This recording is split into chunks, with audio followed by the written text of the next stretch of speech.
నమస్తే అందరికీ. ఇవాళ మన స్టూడియోలో మనతో పాటు ఆర్బీ సుధా గారు ఉన్నారు, celebrity astrologer and life coacher to. ఈ నెల ఆగస్ట్ నెల ఫలితాలు ద్వాదశ రాశుల వారికి ఎలా ఉన్నాయో మేడం అడిగి తెలుసుకుందాం. మరి ద్వాదశ రాశుల వారి గురించి తెలుసుకోవడమే కాకుండా వాటి రెమెడీస్ కూడా మేడం అడిగి తెలుసుకుందాం. Let's go. నమస్తే మేడం. నమస్తే అమ్మ. అప్పుడే మళ్ళీ మనకి ఆగస్ట్ వచ్చేసింది. ఈ ఆగస్ట్లో ద్వాదశ రాశుల వారికి ఎలా ఉండబోతుంది? తప్పక చూద్దాం. ఫస్ట్ జనరల్ గా అయితే ఫస్ట్ మేషరాశి. బట్ జనరల్ గా అయితే ఏంటంటే గోచారం మాట్లాడుకోవాలి. మనం గోచార రీత్యా మనం ఏంటంటే రాశి ఫలితాలు చెప్పడం అనేది జరుగుతుంది.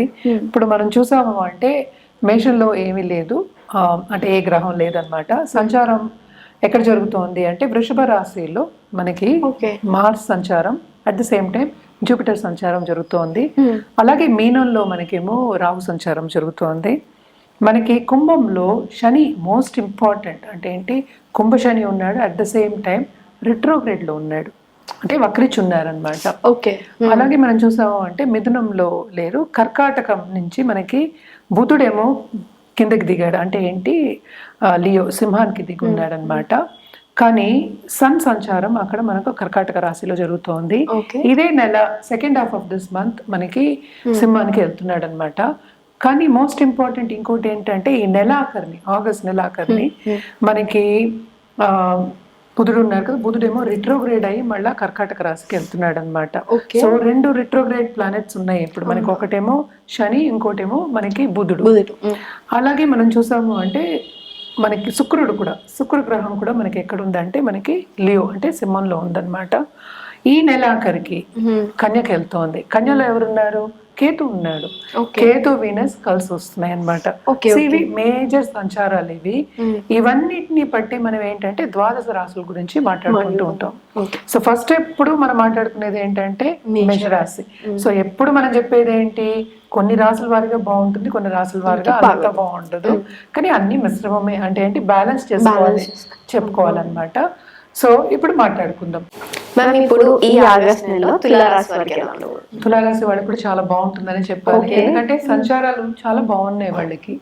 ఓన్లీ సంచారం వాళ్ళకి బాగాలేదు అంటే మనకి జూపిటర్ సంచారం అంత బాగాలేదు. అండ్ ఆల్సో ఏంటంటే కుజ సంచారం కూడా అంత బాగాలేదు. ఎందుకంటే 6th హౌస్ లో మనకి రాహు ఉన్నాడు, 7th హౌస్ ఖాళీగా ఉంది, 8th హౌస్ లో జూపిటర్ మార్స్ అంటే 7th లార్డ్ కూడా ఉన్నారనమాట. సో దాంపత్య జీవితంలో కొన్ని అడ్డంగాలు అనేవి తప్పవు. అండ్ ఆల్సో బాగుంది అని దేంట్లో బాగుంది అని చెప్పామంటే కెరియర్ విషయంలో. ఎందుకంటే మనకి సన్ సంచారం జరుగుతోంది, ఇంకా ఏమో వీనస్ శుక్ర సంచారం జరుగుతోంది, అంటే ఈ రాశికి అధిపతి అయిన అతని సంచారం. అండ్ ఆల్సో 12th హౌస్ కోసం ఇప్పుడు 11th హౌస్ లో జరుగుతోంది అనమాట, 11. సో ఏది ముట్టుకున్నా వాళ్ళకి లాభమే ఉంటుంది. అలాగే కెరియర్ పరంగా వాళ్ళకి గ్రోత్ అనేది బాగుంది ఈ నెల.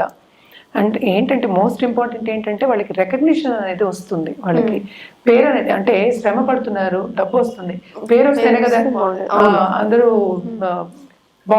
పొగిడితేనే కదా అందరికి కొంచెం ఉత్సాహం అనేది వస్తుంది. సో ఉత్సాహం అనేది వీళ్ళకి బాగుంది ఈ నెల. ఎందుకంటే సెకండ్ హాఫ్ ఆఫ్ దిస్ మనకి ఏంటంటే సన్ కూడా కిందకు వస్తున్నారు. అండ్ ఆల్సో వెలుగుతారు. 10వ ఇంట్లో ఇప్పుడు సంచారం జరుగుతోంది కనుక తప్పక వెలుగుతారు వీళ్ళు. అంటే ఏంటి వెలుగుతారు అంటే ఏంటి, వాళ్ళకి పైకి తీసుకొచ్చే ఛాన్సెస్ ఎక్కువ ఉంటాయి. ఎవరో ఒకళ్ళు వాళ్ళకి సన్నిహితంగా ఉండి తీసుకొస్తారు. ఎస్పెషల్లీ వీళ్ళ బాసెస్ కానీ వీళ్ళ కొలీగ్స్ కానీ తప్పక వీళ్ళని అక్నాలెడ్జ్ చేస్తారు అండ్ ఆల్సో పొగుడుతారు. అంటే ఏంటి, రికగ్నిషన్ ఇస్తారు అనేది వెరీ ఇంపార్టెంట్ అనమాట. అట్ ద సేమ్ టైం ఏంటంటే ఈ రాశి అధిపతి అయిన శుక్రుడేమో మనకి సంచారం ఎప్పుడు ఈ నెలాఖరికి కిందకి దిగుతున్నాడు 12వ ఇంట్లో. సో ఫైనాన్షియల్ లాసెస్ అనేవి తప్పవు. దేంట్లో ఎస్పెషల్లీ హెల్త్ విషయంలో అనేది చూసుకోవాలి. అట్ ద సేమ్ టైం ఇంట్లో ఉన్న పెద్దల హెల్త్, అలాగే మనం చూసామంటే వీళ్ళ పిల్లలు హెల్త్ కూడా కొంచెం జాగ్రత్తగా చూసుకోవాలి. ఇన్ఫెక్షన్స్ వచ్చే ఛాన్సెస్ ఎక్కువ కనిపిస్తున్నాయి. అలాగే ఏంటంటే ఇన్వెస్ట్మెంట్ రంగంలో ఉన్న వాళ్ళు, ఫైనాన్షియల్ మార్కెట్లో ఉన్న వాళ్ళందరికీ కూడా పట్టిందల్లా బంగారం, especially first half of this month అని చెప్పుకోవాలి. ఇదేంటంటే మళ్ళీ జాతక రీతిగా చూసుకోవాలి, మనం జనరల్ గా మాట్లాడుకుంటున్నాము. అండ్ ఆల్సో ఏంటి, ట్రావెలింగ్ విషయానికి వస్తే కనుక తప్పక వీళ్ళకి ట్రావెలింగ్ అనేది ఉంటుంది. వీళ్ళేమో ఎప్పుడో కలుసుకోవాలి అనుకున్న ఫ్రెండ్స్ ని కలుసుకునే ఛాన్సెస్ ఎక్కువ కనిపిస్తోంది. అండ్ ఆల్సో అందరితోనూ సన్నిహితంగా ఉండడం, అందరితో కలవడం అనేది జరుగుతుంది. అంటే బంధుమిత్రుల కలయిక అనేది ఉంటుంది. అలాగే క్రయ విక్రయాల్లో కూడా వీళ్ళకి ప్లస్సే అవుతుంది. క్రయ విక్రయాలు అంటే అమ్మడం, దాంట్లో వీళ్ళకి బాగుంటుందని చెప్పాలి. మోస్ట్ ఇంపార్టెంట్ ఏంటంటే వీళ్ళు చూసుకోవాల్సింది వీళ్ళ ప్రాపర్టీ విషయం కొంచెం చూసుకోవాలి. అట్ ద సేమ్ టైం డబ్బు ఖర్చు అయ్యే విషయం చాలా ఎక్కువ ఉంటుంది, especially second half towards the end of this month అని చెప్పుకోవాలి. ఖర్చులు చాలా అవుతాయి, ఎందుకు ఖర్చు అవుతుందో చూసుకోవాలి. ఫైనాన్షియల్ ప్లానింగ్ చేసుకోవడం అనేది ఎక్స్ట్రీమ్లీ ఇంపార్టెంట్. అండ్ ఆల్సో ఏంటంటే హెల్త్ కాపాడుకోవాలి కనుక పర్సనల్ డెవలప్మెంట్, ఒక మెడిటేషన్ చేసుకోవడం కానీ లేకపోతే పూజలు చేసుకోవడం కానీ ఎక్స్ట్రీమ్లీ ఇంపార్టెంట్.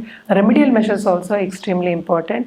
ఎవరికి కొలవాలి అంటే రెమెడియల్ మెషర్స్ ఏం చేయాలి అంటే తప్పక శని భగవానుడికి ఫస్ట్ చేయాలి, ఆయన కాళ్ళు పట్టుకోవాలి. ఎందుకంటే ఇప్పుడు సంచారం ఎక్కడ జరుగుతోంది, మనకి 5వ ఇంట్లో జరుగుతోంది. అంటే ఏంటంటే నిలబెట్టే ఛాన్సెస్, అంటే చిన్న మొత్తం వస్తుంది కానీ ఖర్చు అయ్యే ఛాన్సెస్ ఎక్కువ కనిపిస్తున్నాయి అన్నమాట. సో తప్పక ఏం చేయాలి, శని భగవంతుడిని కాళ్ళు పట్టుకోవాలి, శనీశ్వరుడిది. అంటే ఏం చేయాలి అంటే శని దానం ఇవ్వడం వెరీ ఇంపార్టెంట్. అలాగే హనుమాన్ చాలీస్ చదువుకోవడం ఇంపార్టెంట్. అండ్ ఆల్సో హనుమంతుడికి సాటర్డే పూజ చేయడం అనేది ఇంపార్టెంట్. ఆకు పూజ చేయొచ్చు, లేకపోతే ఏంటంటే నార్మల్గా అష్టోత్తరం చేయడం కానీ చిన్న పూజలు చేయడం కానీ ఎక్స్ట్రీమ్లీ ఇంపార్టెంట్ అన్నమాట. ఇది చేసుకుని ఫలితం పొందడం ఇంకా ఇంపార్టెంట్. సో తప్పక ఏంటంటే కంటిన్యూ చేయాలి, ఇంకా చాలా బాగుంటుంది. శని రిట్రోగ్రేడ్ కొన్ని ఇబ్బందులు అనేవి వీళ్ళకి పెడుతుంది. ఇవన్నీ చేసుకుంటే ఏంటంటే వీళ్ళు కొంచెం పాజిటివ్ దారిలో నడిచే ఛాన్సెస్ ఎక్కువ కనిపిస్తున్నాయి. ఓకే, మనం ఇప్పుడు పరిహారాల గురించి మాట్లాడుకోవాలి అంటే ఈ నెల ఆగస్ట్ నెల జనరల్గా చెప్పుకోవాలి అంటే మనం కుమారి పూజ చేసుకోవడం అనేది చాలా మంచిది. ఎందుకంటే దాంపత్య జీవితం ఇప్పుడే స్టార్ట్ చేసే వాళ్ళకి కానీ లేకపోతే కొత్తగా పెళ్ళి అవ్వాలి అనుకునే వాళ్ళందరికీ చాలా బాగుంటుంది. అలాగే మనం చూసామంటే అమ్మవారికి శ్రవణ మాసం కూడా వస్తుంది కదా, అమ్మవారికి నిత్యం పూజ చేసుకోవడం చాలా మంచిది. బట్ ఏంటంటే ఫ్రైడే అలాగే ట్యూస్డేస్ కూడా కొలవడం అనేది మంచిది. లక్ష్మీదేవికి స్పెషల్లీ కొలవడం ఈ నెల చాలా బాగుంటుంది. తప్పక చేసి చూడండి, మీకు అన్ని మంచి జరుగుతాయి. మ్యామ్ ఇప్పుడు ఈ ఆగస్ట్ మంత్ లో మీనరాశి వారికి ఎలా ఉండబోతుంది? మీనరాశి వాళ్ళకి ఏంటంటే కెరియర్ చాలా బాగుంటుంది, కానీ వీళ్ళకి మర్చిపోకూడదు మనం ఏలర్స్ అని ఉంది. సో కొంచెం జాగ్రత్తగా చెప్తాం, మిశ్రమం అనే చెప్తాం అనమాట. 3వ ఇంటి సంచారం బాగానే ఉంటుంది, కానీ మనం చూడవలసింది ఏంటంటే 12వ ఇంట్లో ఏమో శని సంచారం జరుగుతోంది. అలాగే ఏంటంటే ఆయన రిట్రోగ్రేడ్లో ఉన్నాడు. అంటే ఏంటంటే మనకి రిట్రోగ్రేడ్ మోషన్ ఉంటే వెనక్కి తిరిగి చూస్తున్నట్టు అనమాట. సో లాభాన్ని చూస్తున్నాడు కనుక లాభం వచ్చే ఛాన్సెస్ ఉన్నాయి దేంట్లో, కెరియర్ విషయంలో ఈ నెల especially. And also second half of this month వీళ్ళకి అంత బాగుండదు. First half of this month బాగుంటుంది, ఎందుకంటే 5th లో మనకి సన్ ఉన్నాడు, అంటే సూర్య సంచారం జరుగుతోంది. ఆయన 6th లార్డ్ కూడాను, 6th లార్డ్కి మళ్ళీ 6th వెళ్తున్నాడు. అది కూడా కొంతవరకు బాగానే ఉంటుంది, కానీ వీళ్ళకి సీక్రెట్ ఎనిమీస్ అందరూ వస్తారు అని చెప్పుకోవాలన్నమాట. ఇంకొకటి ఏంటంటే కోర్ట్ కేసెస్ ఏమైనా ఉంటాయంటే తప్పక అది పొడిగిస్తారు, ఇంకా లేట్ అవుతుంది అని చెప్పుకోవాలి. ప్రాపర్టీ విషయంలో మాత్రం కొంచెం జాగ్రత్తగానే ఉండాలి. అండ్ ఆల్సో ఏంటంటే మనకి చుట్టుపక్కల ఉన్న వాళ్ళు కానీ బంధుమిత్రుల కలయిక ఉన్నా కూడా అందరూ వీళ్ళకి సపోర్ట్ చేయరు. వీళ్ళని ఏంటి ఏదో ఒక దూషించే ఛాన్సెస్ ఎక్కువ కనిపిస్తున్నాయి అన్నమాట. మ్యామ్ ఇప్పుడు చుట్టుపక్కల వాళ్ళు అన్నారు కాబట్టి మరి లేడీస్ కి ఎలా ఉండబోతుంది? ఈ లేడీస్ కి ఈ రాశిలో ఉన్న వాళ్ళకి బాగానే ఉంటుంది అనమాట. కొత్త బిజినెస్ స్టార్ట్ చేసే ఛాన్సెస్ ఎక్కువ కనిపిస్తున్నాయి, ఎందుకంటే డబ్బు రావాలి కదా. ఈ రాశికి అధిపతి అయినా 3వ ఇంట్లో, సెకండ్ లార్డ్ కూడా అదే ఇంటికి వెళ్ళారు. సో అక్కడ లాస్ కనిపిస్తుంది, ప్లసెస్ కనిపిస్తున్నాయి, మైనసెస్ కనిపిస్తున్నాయి. సో అదేంటంటే డబ్బు వచ్చే సూచనలు కనిపించాలి అంటే ఏదో ఒకటి స్టార్ట్ చేయాలి. సో కొత్త బిజినెస్ స్టార్ట్ చేసే ఛాన్సెస్ ఎక్కువ కనిపిస్తున్నాయి ఈ నెల, తప్పక స్టార్ట్ చేస్తారు. అండ్ ఆల్సో ఏంటంటే వీళ్ళ పిల్లలు ఉన్నారు కదా, వాళ్ళ పిల్లలు వీళ్ళ మాట ఎక్కువ తీసుకోరు అని చెప్పాలన్నమాట. వినరు అని చెప్పడం బదులు ఎక్కువ ఏంటంటే ఇగ్నోర్ చేసే ఛాన్సెస్ ఎక్కువ కనిపిస్తున్నాయి. కొంచెం పిల్లలతోనూ ఎస్పెషల్లీ పెద్దవాళ్ళతోనూ జాగ్రత్తగా ఉండాలని చెప్పాలి. అండ్ ఆల్సో దాంపత్య జీవితంలో వీళ్ళకి అంత అనుకూల పరిస్థితి కాదు, సో జాగ్రత్తగా ఉండాలి. హెల్త్ విషయం కూడా చాలా సెన్సిటివే, కొంచెం కాపాడుకుంటూ ఉండాలి. ఎస్పెషల్లీ బ్లడ్ రిలేటెడ్ ఇష్యూస్ వచ్చే ఛాన్సెస్ ఎక్కువ కనిపిస్తున్నాయి. అలాగే ఎవరికైనా అనారోగ్యం ఉంది అనుకుంటే, లాంగ్ టర్మ్లో ఉంది అనుకుంటే అది అంత ఈజీగా పోదు, డాక్టర్ని విజిట్ చేసే ఛాన్సెస్ ఎక్కువ కనిపిస్తున్నాయి. అండ్ ఆల్సో డాక్టర్ని విజిట్ చేసి వాళ్ళ సలహా తీసుకోవడం అనేది ఎక్స్ట్రీమ్లీ ఇంపార్టెంట్ అన్నమాట. అండ్ ట్రావెలింగ్ విషయానికి వస్తే తప్పక ట్రావెలింగ్లో చాలా శ్రమ ఉంటుంది. షార్ట్ టర్మ్ ట్రావెల్ అంటే షార్ట్ డిస్టెన్స్ ట్రావెల్ అనేది ఉంటుంది. అండ్ ఆల్సో వీళ్ళు ఏంటంటే ధర్మక్షేత్రాలు సందర్శిస్తారు. అట్ ద సేమ్ టైం ఏంటి 7th మనకి కేతు ఉన్నాడు, కూడా రాహు ఉన్నాడు కనుక వీళ్ళకి వచ్చేవాళ్ళు కొంచెం ఫ్రెండ్స్తో కానీ అలాగే పై వాళ్ళతో కానీ అండ్ ఆల్సో బాసెస్ కానీ సూపర్ బాసెస్తో కానీ కొంచెం జాగ్రత్తగా మసులుకోవాలి, జాగ్రత్తగా మాట్లాడాలి, నోటి తుడుసు వద్దు అని సూచన చెప్తున్నాం అనమాట. తప్పక వీళ్ళు ఏంటంటే దాంపత్య జీవితంలో అనుకూల పరిస్థితి అయితే లేదు, అందుకని పరిహారాలు చేయవలసిందే. ఏం పరిహారాలు చేయాలి అంటే దేవి పూజలు చేయడం చాలా మంచిది, దేవి ఉపాసన చేయడం ఇంకా మంచిది. అండ్ ఆల్సో సోమవారం తప్పక రుద్రాభిషేకం చేయించుకోవడం కానీ శివుడిని కొలుచుకోవడం కానీ వెరీ ఇంపార్టెంట్.